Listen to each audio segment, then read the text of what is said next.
umefunga? Kufunga ndo nini? Kwamba hata nisipofunga ndo unaruhusiwa kunishika? Sasa sikushika ndio kuna tatizo. Sema shida yako unitie. Unija kunishika shika hapa. Nimekuita hapa kwa sababu nataka wewe. Ulivoniita ulikuwa una kitu cha muhimu cha kuniambia au haukuwa na kitu cha kuniambia? Yaani mimi from nowhere tu hapa tumekaa mimi naye maana tuingie ndani tukaongea. Tunaenda kuongea nini mimi na wewe huko ndani? Ndio maana nimekuuliza swala la kwanza. Umefunga au hujafunga? Nimefunga. Umefunga? Basi hamna shida. Naweza tukaenda ndani na kutafuta utapika tafuturu. Ni shida. Nikwambia na shida ya futuru mimi. Sasa umefunga? Nimefunga huko wazazi wangu tunapika futari kwetu nimehesabiwa na mimi. Haya kwako nije nifuturu kwa nani yangu wewe kaka yangu. Asalamu alaykum. Wa alaykum.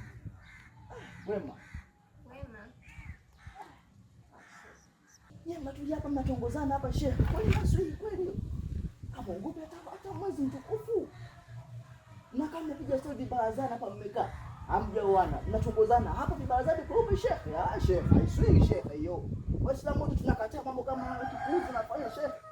Na ingawa unakuja msikitini sisi kumbe unakuja kutukejeli. Unakuja kinafiki Sheikh msikitini.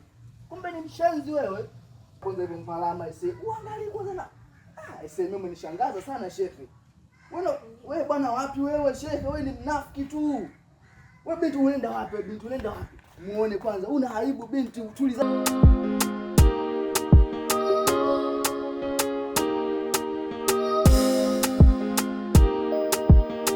Kashanushia ndoge wangu saa hizi hapa mwenyewe